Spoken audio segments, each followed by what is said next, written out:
السلام علیکم دوستو ہسٹری آف دا چائنا کے حوالے سے ہم نے پچھلے 4-5 بلاگس کیے اور میں نے جس کا پہلے بھی ذکر کیا تھا کہ تاریخ میں ہم نے دیکھا کہ ایسا بھی ہوا کہ کسی خوابیدہ قوم پر غیر ملکی قوم نے ان کے وسائل پر قبضہ کرنے کے لیے یلغار کی، لیکن اس کے نتیجہ میں خواب خرگوش لیتی قوم انگڑائیاں لیتی ایک قوم مکمل قوم بن کر اٹھ کھڑی ہوئی اور دنیا میں اپنا پھر لوہا منوا لیا۔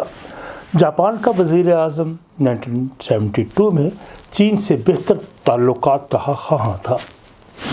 اس نے چوین لائی سے ماضی میں جاپان کی جارحیت پر معافی مانگی تو چوین لائی نے جواب دیا کہ آپ کو معافی مانگنے کی ضرورت اس لیے نہیں کہ اگر جاپان چین پر حملہ نہ کرتا تو ہم آج بھی غاروں میں زندگی بسر کر رہے ہوتے، اور اس سے بڑی سچائی اور کوئی نہیں کہ جاپان کے حملے نے کمیونسٹ پارٹی کو مضبوط اور عوام میں انہیں معتبر کر دیا تھا، کیونکہ کمیونسٹ پارٹی لانگ مارچ میں نسبتاً ناکامی کی وجہ سے بحران کا شکار ہو چکی تھی۔ لیکن جاپان کے اس تاریخی حملے نے نہ صرف چین کی عوام کو کمیونسٹ پارٹی کے جھنڈے تلے متحد کر دیا، اور اس سے پہلے قوم پر ریڈ آرمی اور کسانوں کے درمیان احساس اور اپنائیت کے رشتے نے چین کی سیاست پر گہرے نقوش ثبت کر دیے تھے۔ ماؤ زیدونگ کی کامیاب حکمت عملی نے چین کے دیہی علاقوں کے رہنے والوں میں ایک الگ ہی سوچ کو راسخ کر دیا تھا، کیونکہ ماؤ نے جاگیرداروں سے زمینیں ضبط کر کے انہیں بے زمین ہاریوں میں تقسیم کیا۔ قوم پرست چیانگ کائی شک نے عوام کی بہتری کے لیے کوئی ریفارمز نہ کی، کوئی اصلاحات نہ کی، بلکہ اس نے تمام تر توجہ اپنی فوجی طاقت کو بڑھانے پر مرکوز کیے رکھی۔ اس نے چین میں منشیات کا دھندا چلانے والے سرمایہ داروں اور جرائم پیشہ افراد سے تعلقات استوار کیے، کیونکہ وہ جبر کی بنیاد پر حکومت کرنے کا خواہاں تھا۔ اس نے سن یاتسن کے تمام اصولوں کو فراموش کر کے جمہوری اداروں کو ختم کر کے آمرانہ طرز عمل پر ایک حکومت قائم کر رکھی تھی۔ چین کو سب سے بڑا خطرہ جاپان کے سامراجی عزائم سے تھا۔ جاپان نے اگرچہ یورپی اقوام سے علم و ٹیکنالوجی اور عسکری نالج حاصل کر لی، لیکن جاپان کی سوسائٹی کو پولرائزڈ کر دیا تھا، اس پورے سسٹم کو، جس میں جاپان کا سماج فوج اور عوام میں تقسیم ہو گیا تھا۔ فوج نے جاپان کی معدنیات اور تمام ذرائع پیداوار پر قبضہ کر کے خود کو طاقتور کیا اور اپنی برتری قائم کر لی۔ ایک واضح تفریق عوام اور فوج میں نظر آئی۔ جاپانی فوج نے اپنی طاقت میں اضافہ کرتے ہوئے نہ صرف داخلی بلکہ خارجہ امور کو اپنے کنٹرول میں کر لیا۔ فوج کے بڑھتے ہوئے اخراجات کا بوجھ اٹھانے کے لیے جاپان کی معیشت متحمل نہیں تھی۔ ایک طرف جاپان میں کی عوام میں غربت اور محرومی میں اضافہ ہوا تو لیکن جاپان کی فوج عوام کے خون پسینے پر پڑ رہی تھی۔ امریکہ کے 1929 کے معاشی ریسیشنز کے اثرات جاپان پر بھی پڑے، اس لیے جاپان کی عسکری قیادت نے چین کے وسائل ہتھیانے کے لیے حملے کی منصوبہ بندی کی۔ جاپان کے عسکری قیادت نے چین کے داخلی معاملات پر کڑی نظریں جما رکھی تھی۔ وہ چین کے نیشنلسٹ اور کمیونسٹ پارٹیوں کے درمیان اختلافات کو بھی انہوں نے جانچ لیا تھا۔ جاپان نے منچوریا پر حملہ کر دیا، لیکن چیانگ کائی شک کی حکمت عملی کے پیش نظر جاپانی فوج کا مقابلہ نہ کیا گیا اور پسپائی اختیار کی۔ جاپان نے منچوریا پر قبضہ کر کے اپنی کٹ پتلی حکومت قائم کی اور چین کے آخری حکمران جو نو عمر تھا بھی اس کو ان کا حکمران بنا دیا۔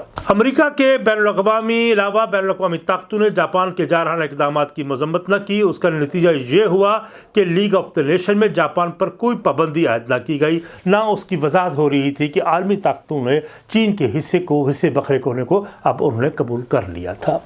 چیانگ کائی شک کے سامنے اب دو چیلنجز تھے، جن کی شمال کی جانب سے جاپان کے حملوں کا خوف تھا اور دوسری طرف ساؤتھ میں کمیونسٹوں کی بڑھتی ہوئی طاقت نے اس کی نیندیں اچاٹ کر رکھی تھی۔ اس نے اپنے سامنے